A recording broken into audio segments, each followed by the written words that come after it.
Exercise and fitness addiction. Physical training guarantees transformation and authority. That initial surge after completing a session feels earned. Your body releases endorphins, muscles ache pleasantly, and mirrors reflect progress. Rest days feel like regression. Missing a session provokes guilt that gnaws at you until you compensate with double the effort. The scale, the measurements, the performance metrics become daily validation that you're improving, evolving, worthy. Here's what occurs inside your mechanism when exercise shifts from healthy to compulsive. Physical exertion triggers endorphin discharge, your body's natural pain management system. Combined with dopamine from achieving goals, your consciousness learns that movement equals relief. But your body also releases cortisol during intense training, a stress hormone that becomes addictive in its own way. That heightened state starts registering as necessary rather than temporary. Your consciousness begins associating rest with weakness, stillness with failure. The chemistry reconstructs your relationship with your own body. Without the daily surge, anxiety establishes. Your identity merges with your training schedule. Injuries don't signal the need to recover, they signal inadequacy, something to push through rather than respect. The pursuit intensifies without warning. You initiate training through pain, dismissing warnings from your body as obstacles to overcome. Social commitments become inconveniences that interfere with sessions. Relationships suffer because people can't compete with the guaranteed surge of completion.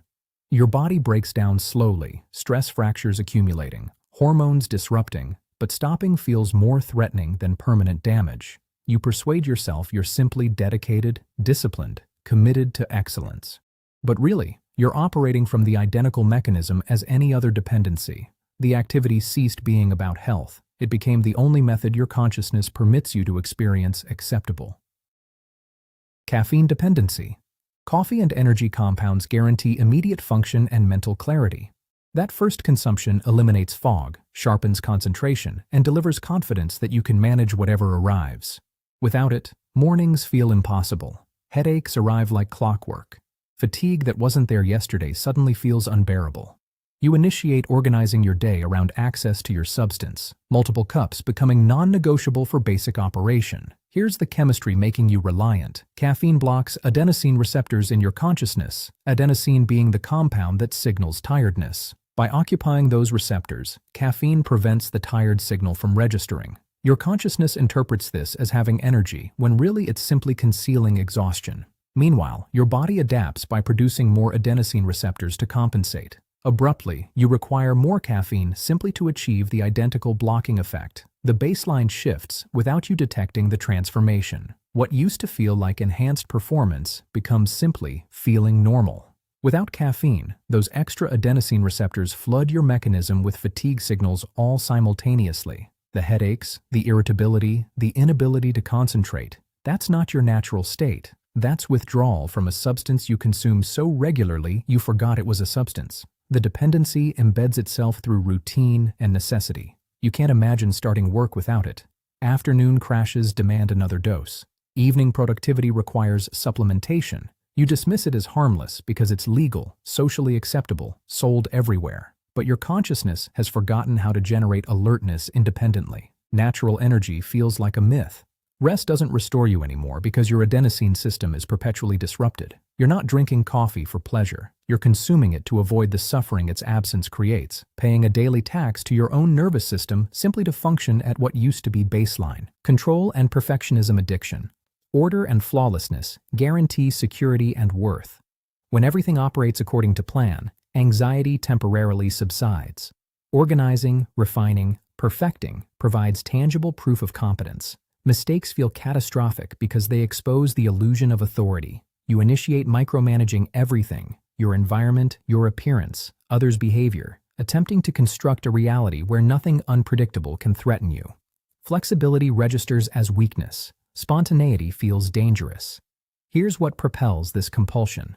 Uncertainty activates your consciousness's threat detection system, releasing cortisol and adrenaline. For someone whose nervous system learned early that danger arrives without warning, controlling surroundings becomes survival. When you successfully impose order, those stress hormones decrease momentarily, and your consciousness discharges a small dopamine reward. You experience briefly secure. But the relief never persists because reality refuses perfect control. Your consciousness discovered that order equals safety, so it pursues order compulsively, desperately, exhaustingly. The mechanism secures gradually. You initiate avoiding situations you can't control entirely. Delegation feels impossible because others won't execute things correctly.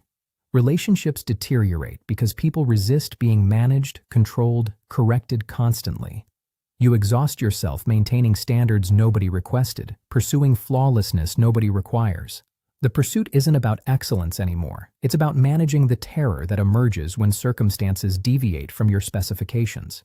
You persuade yourself you're simply conscientious, detail-oriented, maintaining high standards. But really, you're attempting to control existence itself to avoid experiencing the vulnerability of uncertainty. The perfectionism isn't making you superior. It's making you rigid, isolated, perpetually disappointed because the world refuses to comply with the rigid regulations your anxiety demands. Victim mentality addiction. Powerlessness and injustice guarantee identity and absolution. When you're the victim, nothing is your responsibility. Others' behavior explains your circumstances. The unfairness you've endured becomes your narrative, your reason for why things haven't worked, why you can't move forward. Sympathy from others provides validation. Outrage on your behalf feels like connection. Being wronged becomes who you are. Here's the psychological chemistry sustaining this pattern. Victimhood activates the consciousness's threat response, releasing stress hormones that create a heightened emotional state. When others validate your suffering, oxytocin, the bonding compound, gets released. Your consciousness associates being wounded with receiving attention and connection. Meanwhile, responsibility feels threatening because accepting it means acknowledging power you're terrified to claim. The identity solidifies without awareness. You initiate interpreting neutral events as attacks. Others' boundaries feel like rejection. Consequences for your actions become persecution. You surround yourself with people who reinforce the narrative. Anyone suggesting accountability gets labeled unsupportive or abusive. The mechanism provides secondary gains that trap you. Victimhood excuses inaction, explains failures, attracts attention, and absolves you from the discomfort of growth. Your consciousness discovered that suffering grants permissions to remain static, to demand special treatment, to avoid the vulnerability of trying and potentially failing. The suffering becomes strategic even though you're not consciously manipulating. You genuinely experience powerless because identifying otherwise would require confronting every opportunity you've dismissed, every choice that contributed to your circumstances. The victim position ceased being about what happened to you. It became what prevents you from discovering who you could become without it. Gossip and drama addiction. Social intrigue and others' chaos guarantee entertainment and superiority. Sharing secrets feels like currency. Discussing others' problems provides distraction from your own. When you're the one with information, you experience valued, included, connected to the social network. The excitement of scandal, the judgment of others' choices, the bonding over mutual dislike, it creates intensity that ordinary conversation lacks. Here's what occurs chemically during gossip. Sharing provocative information about others triggers dopamine discharge. The social bonding aspect releases oxytocin. When you're judging someone else's situation, your consciousness experiences a superiority surge that temporarily elevates self-esteem. Meanwhile, the dramatic content itself provides stimulation, activating your attention systems similarly to consuming entertainment. Your consciousness learns that other people's chaos is rewarding. The pattern establishes itself through social reinforcement. You initiate seeking dramatic narratives, mining conversations for shareable content. Relationships become transactional, valued for the information they provide rather than genuine connection. You unconsciously encourage instability in others because their problems give you material. Peace becomes boring. Healthy boundaries feel like exclusion from excitement. The dependency reveals itself when you attempt to stop. Without gossip, conversations feel empty. You experience anxious, disconnected, like you're missing critical information. Your position in social hierarchies feels threatened because you lost your currency. The consciousness that discovered gossip equals belonging now interprets discretion as isolation. You persuade yourself you're simply social, interested in others, maintaining relationships. But really, you're feeding a mechanism that mistakes surveillance for intimacy. The drama isn't happening to you. You're pursuing it because your consciousness confused judgment with connection and other people's struggles with your own significance. Self-improvement addiction.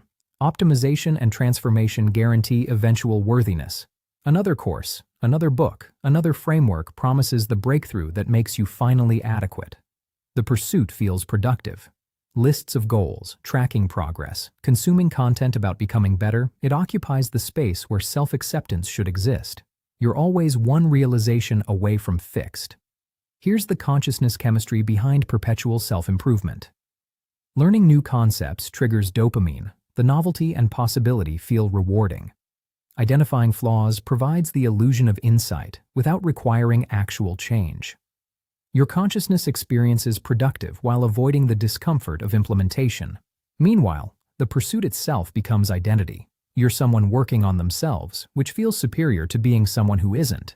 The mechanism operates through a devastating paradox. The more you pursue self-improvement, the more you reinforce the belief that you're currently insufficient. Each new goal confirms something's wrong with you as you are. Your consciousness never permits satisfaction because satisfaction would end the pursuit, and the pursuit has become how you justify existence. Achievement doesn't bring peace, it immediately reveals the next deficiency.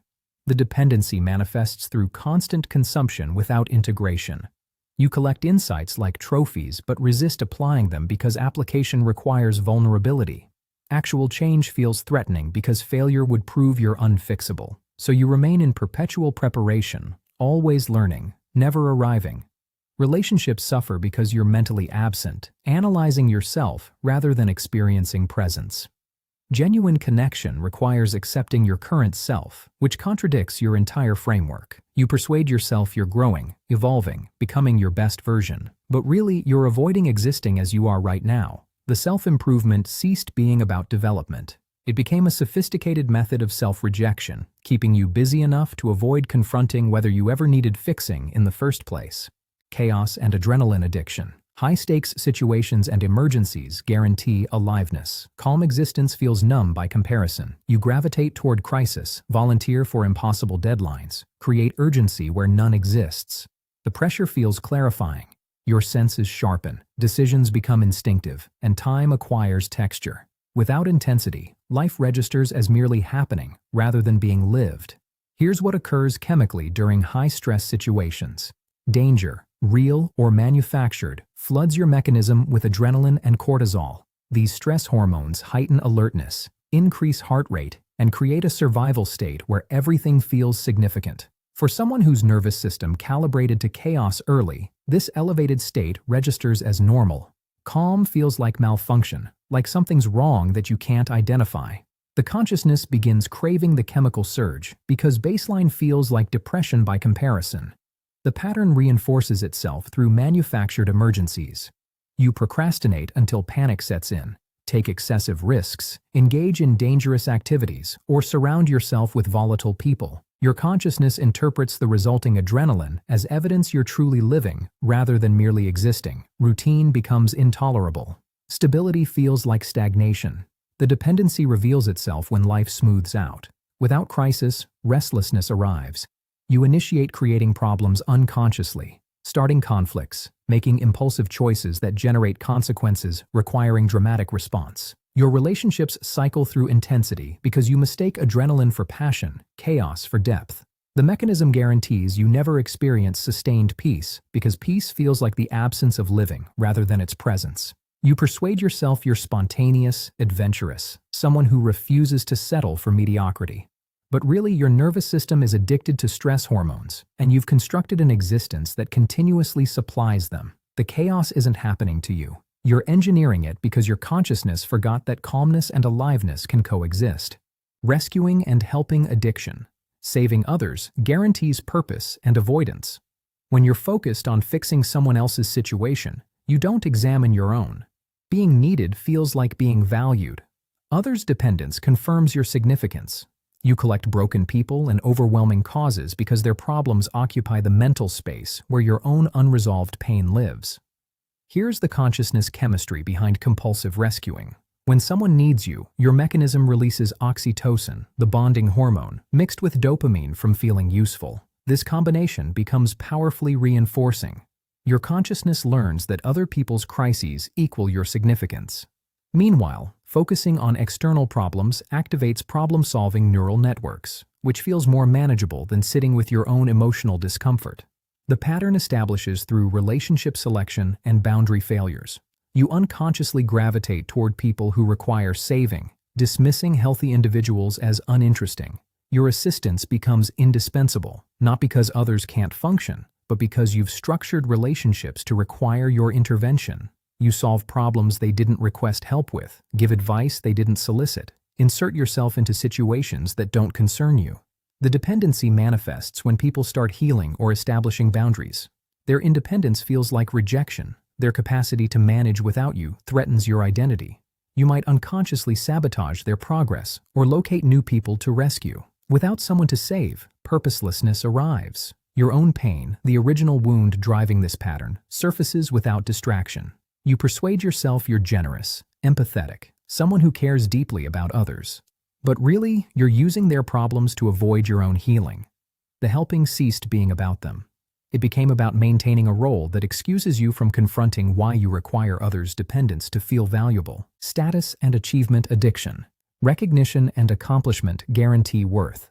The next promotion, award, or milestone promises the security that previous achievements failed to deliver. External validation becomes oxygen. You measure your value through titles, possessions, and others' perception of success. Comparison is constant. Someone else's achievement feels like your failure. Here's what propels the relentless pursuit. Accomplishment triggers dopamine discharge, but the surge is brief. Your consciousness quickly habituates, requiring greater achievements to produce identical feelings. Meanwhile, the stress of pursuit releases cortisol and adrenaline, creating a wired state you mistake for motivation. Social recognition activates reward centers powerfully because human survival historically depended on tribal standing. Your consciousness interprets status as safety. The mechanism secures through shifting goalposts. Each achievement reveals inadequacy rather than confirming sufficiency. Reaching the next level just exposes another level beyond it. Your consciousness never permits satisfaction because satisfaction would end the chase, and the chase has become identity. You're someone ambitious, driven, destined for greatness. Without the pursuit, you'd have to confront the terrifying question of who you are when you're not achieving. The dependency manifests in sacrificed presence. Relationships become networking opportunities. Experiences get evaluated for their status currency rather than intrinsic value. Rest feels like falling behind. Comparison becomes automatic, turning colleagues into competitors and friends into benchmarks. Your accomplishments accumulate while fulfillment remains perpetually deferred. You persuade yourself that the next achievement will finally be enough, that recognition will eventually satisfy. But really, you're attempting to earn worth that can't be granted externally. The success isn't making you secure. It's confirming the belief that you require external proof to justify existence, trapping you in perpetual performance for an audience that can never applaud enough. Attention-seeking addiction. Visibility and recognition guarantee existence. When others notice you, you feel real. Silence feels like erasure. You structure behavior around generating reactions. Positive or negative becomes irrelevant. The post, the outfit, the story, all calculated to produce engagement. Without attention, you experience invisible, dismissed, like you're fading from relevance. Here's the consciousness chemistry sustaining this pattern. Receiving attention triggers dopamine discharge regardless of whether the attention is positive. Your consciousness processes visibility as reward. For someone whose early environment made love conditional on performance or whose existence was ignored, attention becomes proof of mattering. The consciousness learns that big reactions equal significance even when those reactions are concern, shock, or disapproval. The pattern intensifies through diminishing returns. What generated attention yesterday fails today. You escalate, becoming more dramatic, more revealing, more extreme. Boundaries erode because privacy feels like missed opportunity for validation. Authenticity becomes performance because even genuine moments get staged for audience consumption. The dependency reveals itself during silence. Hours without engagement produce anxiety. Being alone feels intolerable because your sense of self requires constant external confirmation. You check metrics compulsively, refresh feeds desperately, create content not from inspiration, but from the urgent need to exist in others' awareness. Relationships become transactional, valued for their audience potential rather than intimate connection. You persuade yourself you're charismatic, engaging, someone people naturally notice. But really, your identity depends on others' gaze so completely that without it, you experience erasure. The attention isn't validating you, it's temporarily relieving the terror that without constant confirmation, you might disappear entirely. Planning and future focus addiction. Preparation and strategy guarantee security against uncertainty. Living happens later, after you've organized everything perfectly. The present moment feels unsafe because it's uncontrolled. Your consciousness occupies itself with scenarios, contingencies, detailed plans for situations that might never materialize. Actually experiencing life gets perpetually postponed. Here's what occurs chemically during obsessive planning.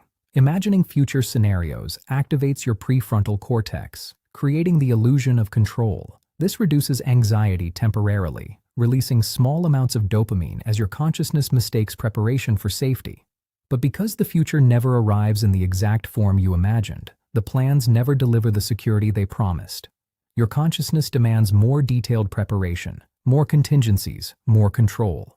The pattern establishes through avoidance disguised as responsibility. You can't enjoy today because tomorrow requires attention. Present opportunities feel threatening because they weren't scheduled. Spontaneity produces panic because unplanned situations expose your lack of control.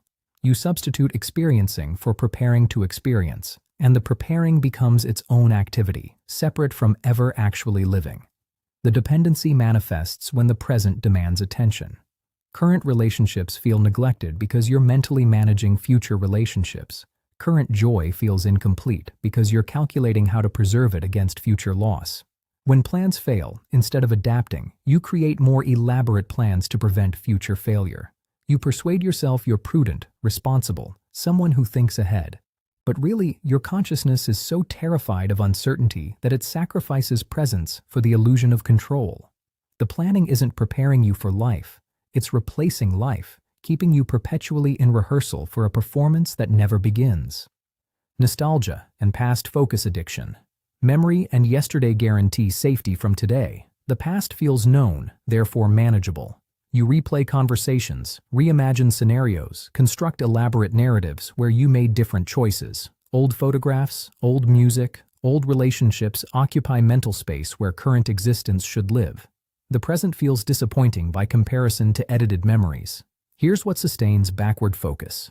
Remembering activates similar neural pathways as experiencing, providing emotional engagement without current risk. Your consciousness can control the past through interpretation in ways it cannot control the present. Nostalgia releases dopamine because memory distorts toward pleasure, editing out discomfort and amplifying positive elements. For someone whose current life feels unmanageable, the past offers refuge. The pattern reinforces through selective memory and comparison. You remember youth as simpler, relationships as deeper, yourself as better, not because these were true, but because memory permits narrative control. Current relationships can't compete with idealized past ones because real people have needs, boundaries, and imperfections your memories edited out. Current opportunities feel inferior to chances you believe you missed, though you've likely romanticized those too. The dependency reveals itself through present absence. You're physically here, but mentally elsewhere. Conversations happen around you while you're reviewing past conversations. New experiences get immediately processed as future memories rather than current presence. Growth becomes impossible because you're comparing today to yesterday rather than yesterday to tomorrow. You persuade yourself you're reflective, sentimental, someone who values history, but really, you're hiding in a past you've edited beyond recognition because the present demands participation you're unwilling to risk. The nostalgia isn't honoring what was, it's preventing what could be, keeping you trapped in a version of yourself that no longer exists.